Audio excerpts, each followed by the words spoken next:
Pawcast. Here I have Carly attending with me, and we will be talking about spaying and neutering your pets. Before we do, Dr. Brown, how did you get started with us? Yeah, great question.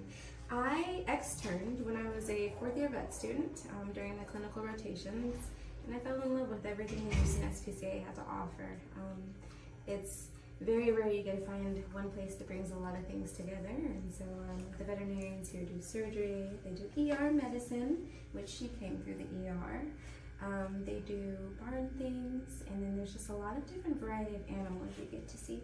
So dogs and cats as well as other things, and you can only imagine how many things that could be. You have a favorite part about your job?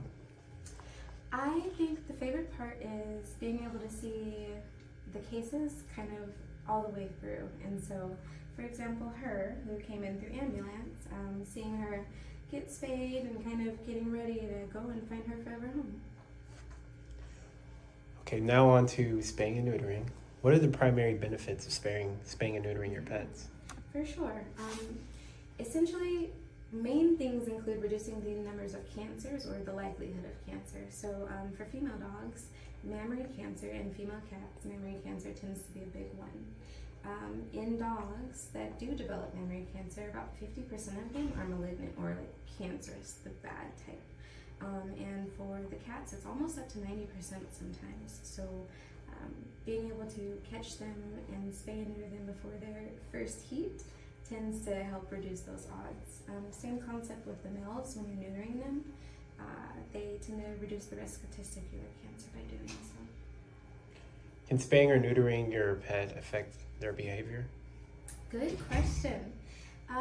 Research says yes. However, we've found that it tends to be far more individually based than what we typically thought. So a lot of people will report that the dog who was originally intact male no longer tinkles everywhere anymore, doesn't feel the need to mark as much, and some will report that he kind of still does the same thing in like another dog, for example. We've kind of associated it with the time at which they're neutered as far as age goes. So like the younger, the better, because a lot of times they haven't developed those habits yet, but I guess it depends on your own patient. What would you say are some common misconceptions about spaying and neutering? Yeah, common misconceptions. There's one, and this one's a little bit of a tough one to touch on, but they say that the patient doesn't have the same quality of life, as in like the changes they see mean that the animal's sad or some things. And we found that there's no actual link to that, and so it doesn't necessarily mean that their life will change for the worse or the better. Ideally the better medically, but not the worse behaviorally. As a pet owner, what would you say are the risks if you don't spay and neuter your pet? Yeah, a lot of intact animals tend to stray from the house a little more because they have that drive during the mating, right, to go and search for either a female or a male, and so you can essentially lose your patient just because of the fact that they're looking for a mate at a certain time. Other things include those cancers we talked about earlier, male and female alike, and then sometimes behavioral things as well. So a lot of times they associate a little bit more aggressiveness with intact males and say that that were to cause risk for maybe a visitor at the home, and he's just really protective of his place. Just taking all of that out so that there's no risk to people or the animals can also help. You said in not spaying, it would be a little bit more aggressiveness in males. What about females? How would the behavior be? No associations behaviorally as far as aggressiveness goes. However, it is noted that during the heat cycles, female cats and female dogs, but primarily female cats, will vocalize a lot more and do frequent urination, and sometimes that's frequent urination around the house. So the quality of life of the owner can be a little rough during that time as well. And when you spay them, also fix them, also known as fixing, a lot of times those females then don't have a lot of those signs anymore. Would the frequent urination be like a survival tactic as far as marking their territory, or? Yeah, so especially in the males, There's research that suggests that if you catch the males before they start spraying, which is what we call it when they like mark the walls and things because they're intact and they're kind of marking their territory.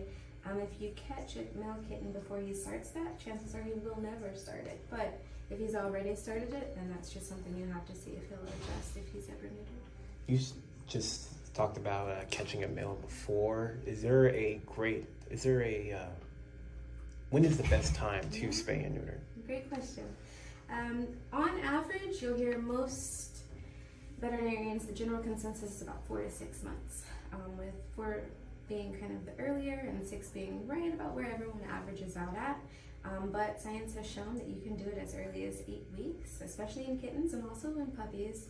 At a shelter setting, we tend to do it at about 8 weeks, as long as they're the appropriate weight and everything else is apparently healthy for that patient. So they can get done a little earlier than that, but most will settle at about 4 to 6 months.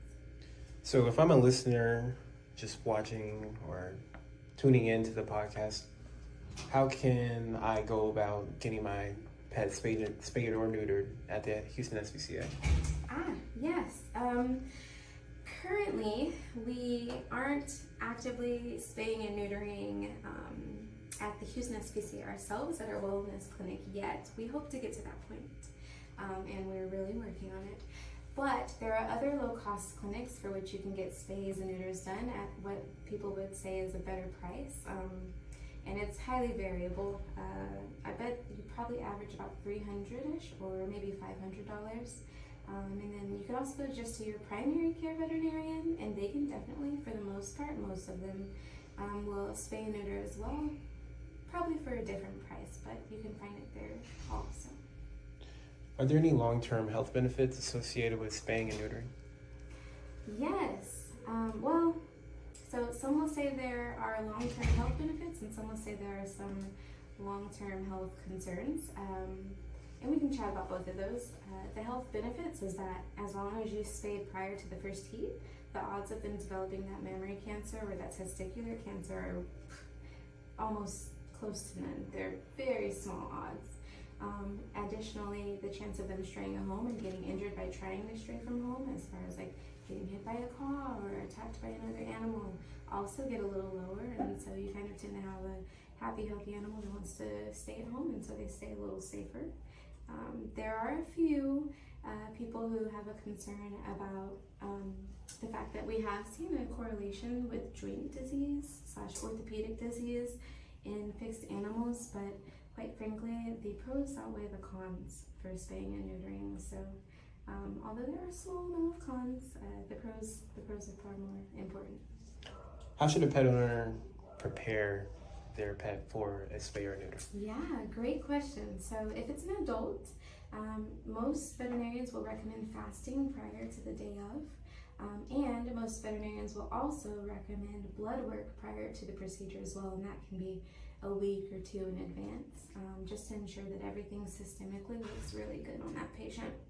If they're a puppy or a kitten, those juvenile patients tend not to be able to be fasted as long because they can actually lose their blood glucose levels a lot quicker. So you'll allow them to eat that night before, but you'll try and fast them in the morning instead. But that's one of the best ways to start helping, and your veterinarian will walk you through that as well.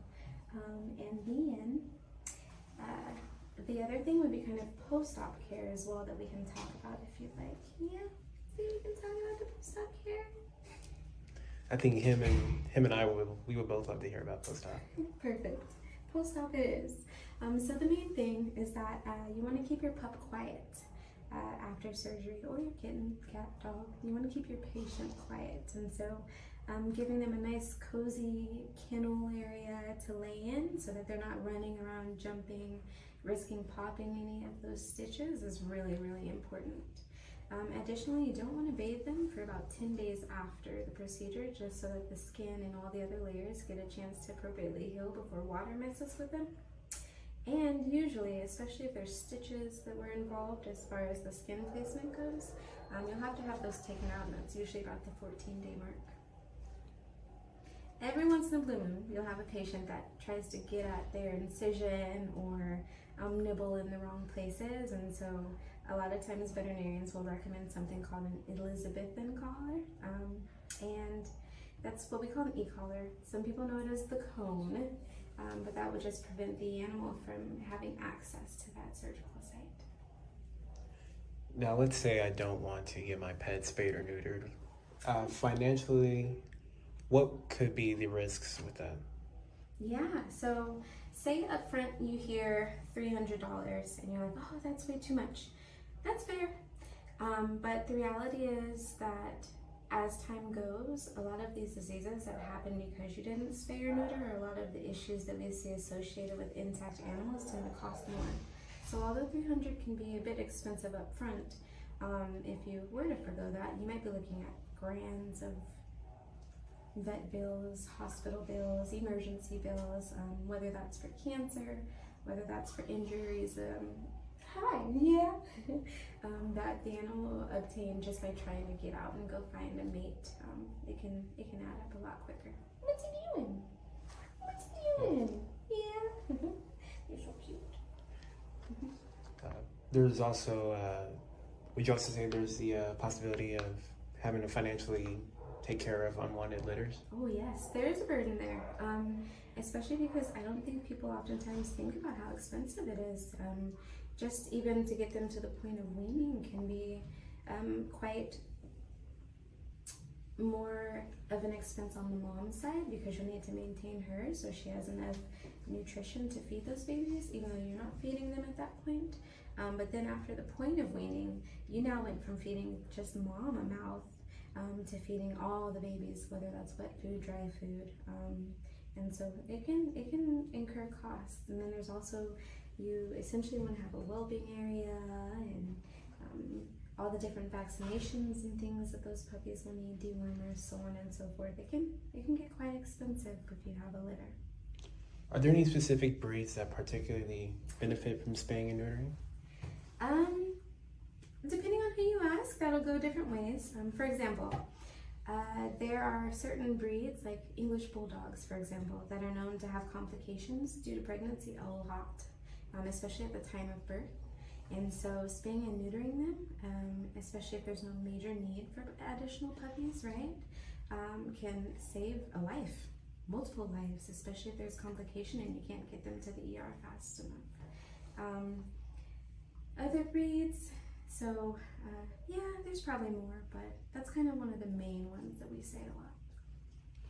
Are there any behavioral changes to look out for after post-surgery? Yeah, so if you mean behavioral as far as complications goes, a dumpier patient, especially after about the 2-day mark, or a patient that's breathing really intensely, really quickly, those could be cause for concern. Usually your veterinarian will have appropriately managed the pain, and so it's not a response to pain. That might be concern for complications otherwise. If you're talking about behavioral changes, some people get lucky and those patients stop going to the bathroom in the house, or care less about running away, and so that's a win. Other times the patients will keep the same habits. Yeah. That's my finger. How long will the entire process from start to finish take when it comes to spaying or neutering? Honest answer is it's variable depending on vet clinic, but in general, assuming that you get pre-op blood work, assuming that you get surgery and then you take home, and assuming that you do essentially all of the post-op care that you should have, it can be about a 3-week process, but the procedure itself should be same day. Do you have any success stories when it comes to the benefits of spaying or neutering? Maybe off the top with of your my head, let's see. There was one pup, and he falls into that category of good behavior changes afterwards. Not all of them will, but he fell into that category, and so he was roughly 1.5 years old, which, yes, you can spay adult animals or larger, older animals. He was about 1.5 years old, and he was marking everywhere, and if other animals would pass, he would just be super territorial at their house. And so we neutered him, and you know that we were very open and honest about, hey, there's a chance that he may not change his behaviors, but there's also a chance he could. And the owner was 110% for it and wanted to at least try, so we did go ahead and neuter, and he changed. He stopped urinating in the house a lot. He was still a little fussy when dogs walked by the fence, but as far as in-home goes, the owner was really happy to see him not tinkle everywhere. There's about 75 million dogs alone in America. How do you think spaying or neutering would cut into those numbers and help with public health? Yes, very good question. The reality is that we have far more animals than we have homes right now. And as long as they're intact, they're going to keep making more. And so spaying and neutering, especially just as programs, especially for strays or unhomed animals, is really important, because it helps keep those numbers down so that the number of injured animals is a little bit reduced, because if they're out there, they can be hurt, right? And so that we have a good balance of people who are willing to take things in and give a home for them without everyone being overflooded and overrun. So in general, I think spaying and neutering would be a very good thing to keep doing, so that we do our best to help with those numbers of animals that don't have the help that they need or the owner associated with them. As far as the public health concern goes, any animal that's out and loose and doesn't have an owner to keep all the medical up, essentially is at risk for rabies, which is a terrifying disease, is at risk for parvovirus, any of those viruses that they're not protected for when you have an owner associated with it. So public health, it can be a big thing, especially for things like rabies that can be zoonotic and go from not only the animal that's infected, but to people if, say, they were to be bitten.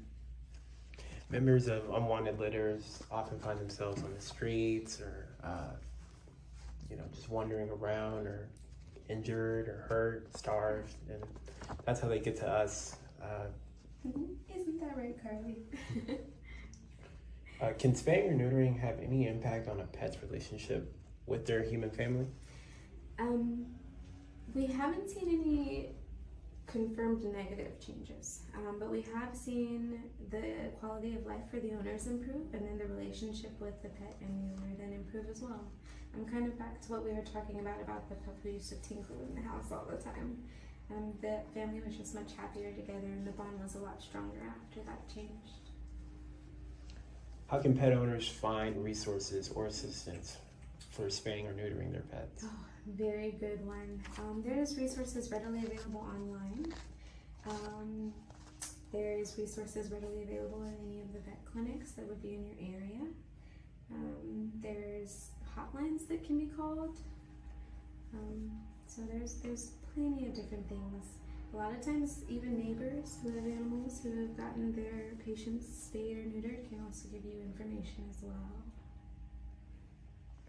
What would you say to the average viewer or listener who is on the fence about spaying or neutering their pet?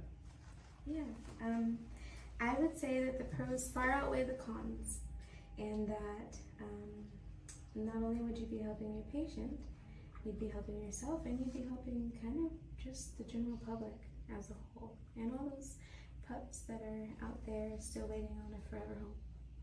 Pups, cats, kittens, puppies. Do you have any pets of your own? I do. Yeah. I do, and I love them dearly, and they're all spayed and neutered. Could you tell us about one of them? Yeah. My pup Rocco, he is a male-neutered 1.5-year-old boxer. And if anyone knows boxers, most of them are very, very, very goofy. And he's exactly that. But he's one of my pups, and I actually rescued him right from here. Alrighty, well, thank you for joining us today on the Pet Pawcast.